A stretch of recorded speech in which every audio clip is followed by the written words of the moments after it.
have a really high-level basketball team come into our arena and play in front of our home fans. It's been sort of part of the plan, as you see us trying to, whether we have to go on the road first or stay at home first, get to these good home-and-homes with some really high levels programs, great brands. So it's a busy week. We got to take care of business first with Texas, who is a young and extremely talented team, and we have to play really well. They give us some challenges with a couple of big guys inside that are really going to be a challenge to guard. Shaka he still has probably more than he had last year when we played him of the havoc full court D. They're playing some zones. They got a lot of good action going on, and we're going to have to really play well. So I think our guys are excited about this opportunity. I think we'll have a great crowd, and it'll be fun to get out on the court again. This will be our third game in 7 days, something that we see a lot in the Big Ten. So it's been good for us to go through that type of schedule this week. Andrew, you also have something? Coach, you kind of touched on it as far as havoc. The numbers are showing that Texas is not really turning people over at a high rate this year, but from film you're saying they're trying. Well, no, they did in the game against, if not turning them over, like they got Alabama in some really late shot clock situations very quickly. But by the time everybody regrouped and got into their offense, there was 15 to 18 seconds on the shot clock. So now you're playing NBA -6. So they were. That's part of the whole idea, is take you out of your comfort level. I have no doubt they'll try and do that with us.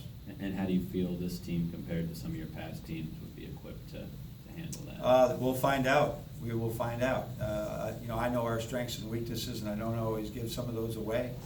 But I think that we've got enough guys on the team that as Shaka continues to build this program at Texas, they're getting more and more athletic, and the more athletic they'll be, the more that he can do those things. So I watch him roll all year long, but we do have to take care of the ball. It's not one of those ones where we can have many turnovers and win.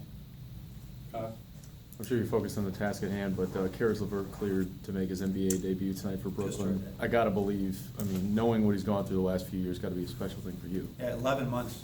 11 months. It was December 30th, I think. He was on a way to a triple almost, our triple double against Illinois.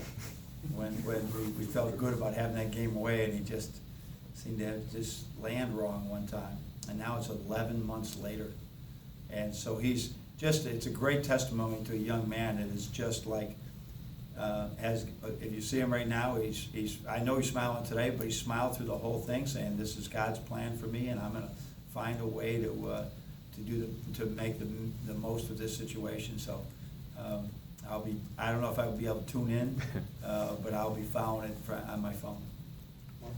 John, in terms of Xavier and in this game, are you tempted to use him more because it's early and you want to have him exposed to the havoc, or are you tempted to? Yeah, we'll use him basically.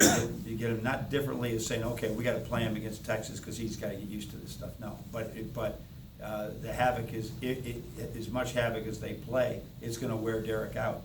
So he's the other day him guarding number 0 for Kennesaw State wore him out a little bit and affected his offense. So when he sat down a little bit, he came back much more fresher.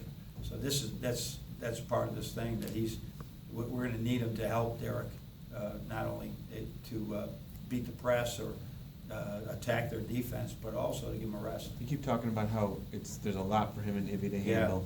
Yeah. Have you seen progress? We're seeing progress. We are seeing progress, but there's a long way to go with everybody. And so it's just everybody's got this different process they're going to go through. But no, we're seeing progress. And again today, we're going to go 2 hours today. There'll be a lot of walkthroughs and things. We won't be a full 2 hours of up and down. Probably be an hour and a half up and down. But then 15 minutes after, he's playing 4-on-4.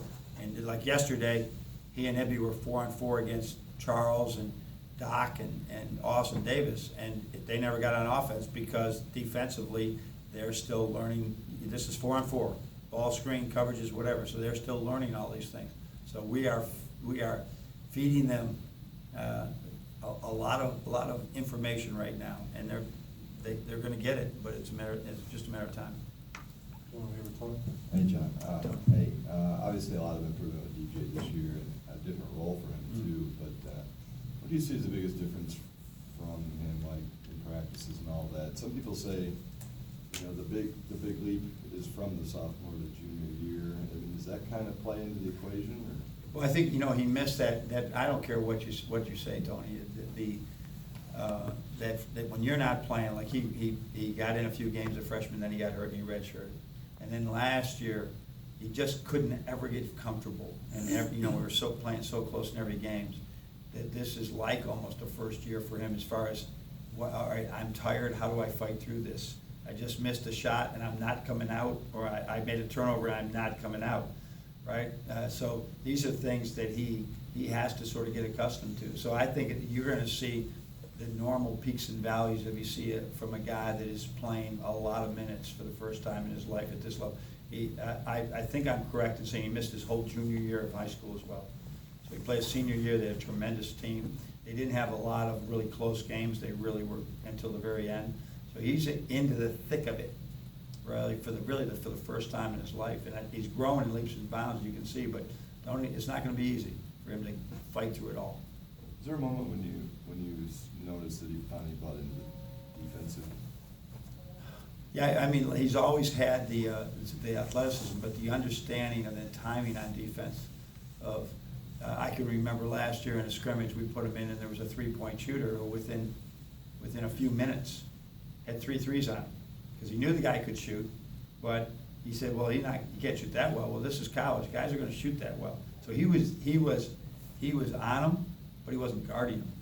He was on him. Now he's learning to guard people when he's actually in that. So as you get to that level, you go, wow, these guys are really good. And so he's understanding that much more. And what we think happened the other day too, because he didn't necessarily play as well on defense the other day because he was afraid of foul trouble. And I believe when we did the research, his four of his 5 fouls were rebounding fouls the other day. So that's what put him in foul trouble, not his defense. Brandon? Hey, Coach, after Virginia Tech, you spent a lot of last week talking about defense. You guys needed to be grittier. Now that you've got a real opponent, no offense to Kennesaw State, but now that you've got a big time opponent in Texas coming, what's really been the emphasis in preparing for Texas offense the past couple days? Yeah, I mean, we had the Kennesaw State game, so it was all about Kennesaw State. Yesterday, there really was no emphasis other than to rest and walk through their action. Today will be the day that we'll try to. They're a great post-up team. They're going to play out of the post like crazy, so post defense has got to be important. Their transition game is very good, but when you're playing these three games in a row, those 2 prior practices aren't intense because you want that game to be intense. We're going to have to keep them off the backboard, and we're going to have to stay. They're a great driving team, so we have to stay between them and the basket. That'll be the points of emphasis in today's practice. Have you talked to Mo at all? It seems like he's going to have a big role in this, and I know that defense has been something that you all have been. Yeah, I mean, when we're in our scouting report yesterday, I talked to the whole team about their individual matchups, and so they got matched up. Like the guy Mo is guarding is 6'8", 275 with an 8% body fat, so he's a man, and he's going to be guarding him. So he's got to stay between him and the basket. And then the kid number 31 that is a great talent he's 6 feet 10, 6 feet 11. We think he's left-handed. He shot a lot of hooks with his left hand. I haven't seen him shoot jump shot left-handed yet, but he is DJ's gonna have to match up with him, and then Zach and Dunk ought to do the same thing. So but the guard play is, like I said, athletic. You're talking about posterizing anybody they want to, right, in the midst of a game. We can't let that bother us. We still got to try and win the game. John? Is that attempt to create chaos in the transition game more of a concern in terms of the foul situation than somebody that's playing somebody that's a little more deliberate? Okay. They're obviously trying to create transition situations. Right. Turn us over. Do you have to kind of keep your guys from getting caught up in that in terms of, Yeah, first of all, when people press you, the biggest mistake people make, and we make it a lot, is, okay, we beat the press, let's hold it out and take another 5 minutes to reset. You want to probe and you want to attack it the best you can so you can get something easy. it's the best time. The reason people don't press as much is it gives up threes. It's a great time to get a wide open three from one of our guys, but if you pull it up and let them match up. So we want to understand that pace, but we also can't say, hey, they got a good shot blockers in the back line. We're just going to take it at you now, and that will increase the pace. So that's the balance we playing with that poise and understanding of what is the tempo of the game, when should we attack, when should we pull back. Zach? Coach, I'm double checking right now, but it seems like this season is the fewest mid and low major games you've had non-conference play. You're playing a lot more high major teams. I think you're touching on every Power 7 conference. Was that a big point of emphasis? I know you can't control all the scheduling. Yeah. That was something you were looking at for the summer. No, it actually is the same we've been doing. I mean, we've been playing 23 or 24 BCS level games. So I would count Xavier a BCS level game, even though they're obviously not, I don't know why we call them bowl championship series, but I still do. But we've been playing, there's 18 Big Ten games, and then when you end up playing in these tournaments, you can't control that. But I'm assuming that who you play, I think this year we have 6, is that not right? We have 6 level Yeah, games, 6, yeah. right? With the 18 is 24. That may be the highest we've played, but we've played that high before.